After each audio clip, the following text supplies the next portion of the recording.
So would you share what you do in your daily work using GIS and which GIS skills do you use in your role? As you just said in your brief introduction, I work as an environmental resilience officer for the City of London Corporation. So my role there isn't as a sort of out and out GIS officer. I My work is mostly about climate change adaptation, and we work on infrastructure projects mostly within the city and the areas that the city is responsible for. So we look at trying to improve manage risks that are posed by climate change. So we do a lot about flooding and overheating, biodiversity loss, pests and diseases, um, and drought. They're kind of our big main five risks that we look at. Um, and so I've kind of joined my team. I've been there for about a year now. And I think I was really hired because of my background in GIS, or having some experience there, because I think no one else in my team is very literate in this kind of world. So I think that what helped is looking at these infrastructure projects and challenges. Um, I was able to bring this perspective of trying to use GIS skills and mapping. And I think as I've kind of, I'm sure very different to the other panelists. I think the skills that I use are actually really basic skills. But because I'm using it in a team that doesn't really have a lot of experience of that, that's all that's really needed. So a lot of what I do is about visualization and communicating how projects are going. So a good example of work that we do, or one project that I work on a lot, is to do with street tree planting. So this is looking at tackling overheating within the City of London. And we actually have a really high failure rate for street tree planting. And it can be quite difficult in such a dense urban area that has a lot of congestion within the subsurface. So previously, in the years where they've tried to do this, the approach that they've taken is um, officers from our team and the public realm team and different teams within the corporation, they'll literally go out and walk the streets and look at what furniture is in the way and how narrow or wide the pavements are, and think, okay, well, maybe we'll try here. And actually, you doing that way is really slow, very expensive, because you'll end up digging trial holes and they won't work. So the approach that we take in these year is actually to look at trying to map tree opportunity by bringing together lots of layers that were available to us as a local authority, um, that you wouldn't sort of get access to privately. And so that approach has allowed us to sort of prioritize the areas where we're going to have more success. So um, taking that approach really has helped us increase increase the success rate of trees, and also save a lot of time and money, really. So, but as you can imagine, the skills for that are very basic. That's just simple, um, uh, collating layers in ArcMap, and then producing some maps for people. The other problem, the other useful part of this is actually explaining to people why it hasn't been successful. So working in local government, as I'm sure everyone knows, you're actually you're accountable to elected officials.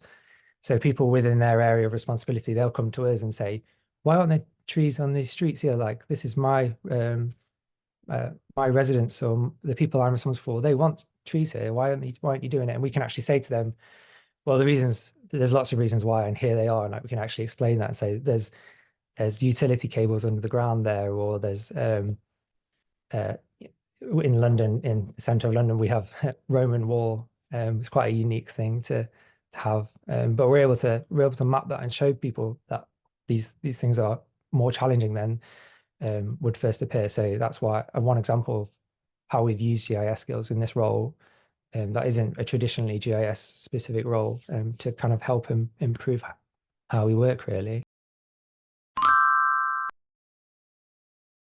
So, like Sam, I'm also a newbie. I started this year about 10 months ago. So, as a newcomer, I'm still getting familiar with the responsibility of my position. In my team, I work alongside a forester who collect in situ ecosystem data in the field, and a biometrician who manages various statistical analysis. So my role between them is to bridge these two areas by monitoring natural resource on state land using satellite images and LiDAR dataset from state and federal government agency. So to carry out my duties effectively, I rely on data analytics tools like R, Python, and a range of GIS software. And I also plan research method and contribute to publications as well. So in this role, our coding skills are just a daily work in my position, but equally important thing is that understanding the necessary processes and applying them practically within tight time constraints.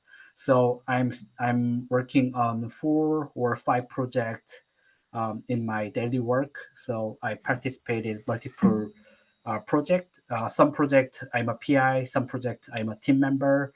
So yeah, I'm like a sandwich between supervisor and the actual worker.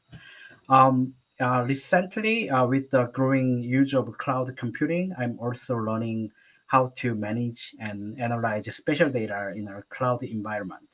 So, in a little detail in the thing in Minnesota DNR, timber industry is the biggest thing in Minnesota because state own our forest land and they need to manage the forest. So sometimes they sell their natural resource like a timber to the company to cut the trees to make papers, or another thing they have to preserve the natural forest. So based on my team's analysis, we determine which area should be developed, which area should be preserved to service to the residents in Minnesota. I have to say I'm not used to being one of the more senior people on the panel, but I had a career in electrical engineering before I got into GIS work. So I've only been doing this work for a few years now. I don't know, I guess about 6 years. So these days I work for the Mid-Ohio Regional Planning Commission, and we do a lot of different things. But the primary reason for our existence is to prioritize transportation investments in Central Ohio in the USA.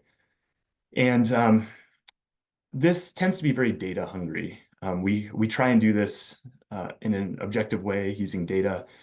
And at the end of that pipeline is travel demand modeling. We're trying to predict, where people are going to travel and by what mode, things like that. But in order to do that, we also have to model population and socioeconomic conditions, things like that. So the time I spend working is focused on doing this sort of modeling, which we do use often using programmatic tools rather than GIS software like ArcGIS. Instead, I would tend to use Python and Python libraries like Pandas and GeoPandas, and try and do these things in a reproducible way by writing scripts. But as Sam was talking, a lot of what he said really resonated with me, because MORPC is actually a voluntary association of local governments. And so these governments choose to belong to MORPC or to not belong to MORPC. And if they belong, they pay dues. So they have some skin in the game. We don't have any regulatory authority. And so making these decisions about transportation investments is a matter of convincing these local governments to come to an agreement on what's necessary for our region. And that's a lot of that boils down to presenting data in ways that are accessible to these folks, and also coming up with compelling stories about issues such as traffic congestion and housing and things like that. So, although we do all of this complex modeling, sometimes the more important part of our work is, putting points on a map or showing folks how layers, different geospatial phenomena relate to one another by layering things on a map. So I think that kind of aligns with what Sam was saying. There are some tools that we found especially useful for getting that information out to the community and also sometimes collecting their feedback, especially ArcGIS Online provides a lot of tools that, we represent a 15 county region. And so on the one hand, we're trying to convey phenomena that are regional in nature. 15 counties is, I'm not sure how many square miles or kilometers that is, but it's a big area. And so we need to convey things at a regional level, but also things that are very specific to communities. And so web maps and GIS applications, web applications are useful for that. I do some geospatial work in amongst some other things. I'm sort of a data and behavioral science consultant, I would say, at the bank. So where I do use GIS in my projects, it's the sort of overarching aim of some of the work that I do is just bringing data to policymaking or project planning and data analysis in different forms. So there are a couple of collaborations that I've developed through, as a consequence of my PhD, actually, with CASA and the World Bank, where there's been some sort of element of demand on the side of either the World Bank directly or clients that they are working with. And then we have sort of supply in the sense of a kind of academic knowledge base in CASA to provide that expertise to answer some of those questions in a kind of rigorous and meaningful way. So I would say, yeah, in development projects, questions that commonly arise that can be well addressed by spatial data analysis are things that look at targeting and prioritization of investments. So what is the sort of problem or challenge in most projects is you have a limited supply of funds, a limited investment, and then you need to be able to figure out how you're going to be able to distribute that across potentially an entire country for something like investment in their water infrastructure or their sanitation infrastructure.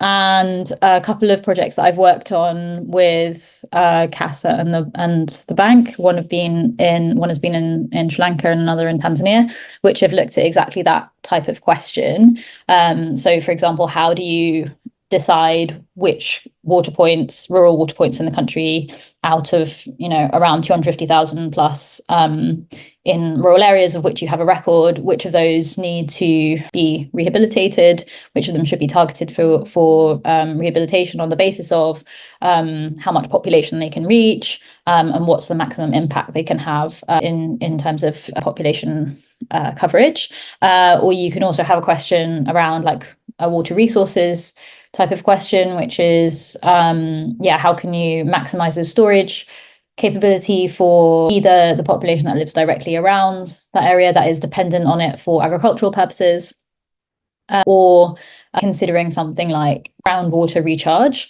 in a context of climate change, or deciding on which areas do you prioritize in the context of like increasing climate variability. So I think there are a lot of really useful applications. I would say I'm less of although I do quite a lot of coding, but I'm much less closer to a sort of developer type of characterization. I'm more of an analyst, and I also try and do a lot of work on communicating both the kind of motivation behind using spatial data and data in general to inform decision making, and also the sort of practical applications for how that can be done.